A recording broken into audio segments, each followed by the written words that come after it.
Hello.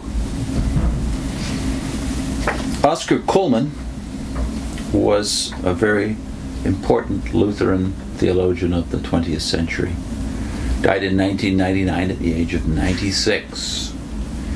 And although he was most famous as a theologian, he was also extremely famous for his work in the ecumenical movement, the bringing together of the churches, at least for dialogue. And at the end of his life, when he was about 84 years old, he published this book, Unity Through Diversity. Notice he doesn't say unity in diversity, which was a concept that's also out there. But with Cullmann, it's even more essential that we understand that this is God's way. So early in the book, Cullmann takes on the issue of ecumenism and the Holy Spirit, and he meditates upon 1 Corinthians 12. And this is how he explains his position. To create unity belongs to the essential nature of the Holy Spirit. Apart from the Holy Spirit, no ecumenism is possible. But we also discover that where the Holy Spirit is at work in accord with its true nature, diversifying plurality is generated within this unity. It would be helpful here to reflect on 1 Corinthians 12, 4-31. Here Paul shows clearly that the Holy Spirit creates unity not only in spite of diversity, but precisely through it. The apostle uses the image of our body. The church, called into life by the Holy Spirit, is an organism in which, as in the human body, each member contributes to the formation of a united structure precisely on the basis of its particular structure and function. Paul points out that one organic unity is formed through the fact that the foot does not perform the same function as the hand, and vice versa. It is the very nature of the Holy Spirit to function so as to create diversity. But this does not cause fragmentation, since every member is oriented to the goal of the unity of the whole body. It is the same with the members of the church. The richness of the full measure of the Holy Spirit consists in this plurality. Whoever does not respect this richness and wants uniformity instead sins against the Holy Spirit. That's a pretty strong statement.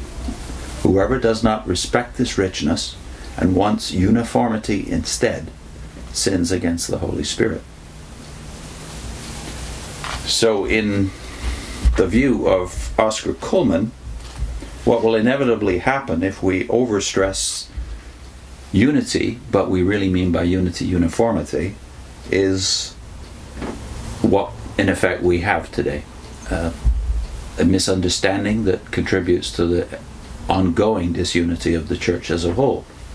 He talks about the great breakthrough in the area of ecumenism caused by the fact that the scholars of the world, at least for 115 or 120 years now, have been unified. Not uniform, for sure. They still have their disagreements, but they show much more unity in their positions in respect to the Bible and specifically the New Testament than churches tend to, or specifically Christian communities, especially in the Western world, tend to. So here's how he explains it from the standpoint of scholarship. The greatest ecumenical progress in the area of theology has probably been made in the area of the critical study of the Bible.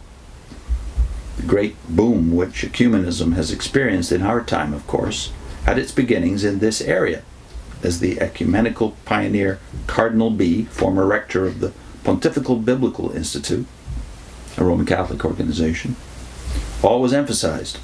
In biblical studies, the commonality is so broad that the differences which divide exegetical schools from each other no longer correspond to the differences between the confessional groups, but cut across confessional lines. In other words, the denominational distinctions that were there before have broken down in the light of advanced biblical knowledge.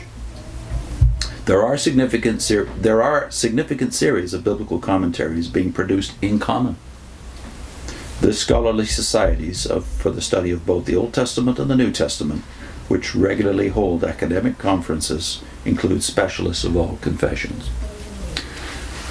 So has this knowledge that the scholarly communities, specifically those that study the Old and New Testaments, are substantially one in basic areas, has this knowledge penetrated down into our churches and into our pews. So if there is a problem with Christian unity today, it's not at the highest level.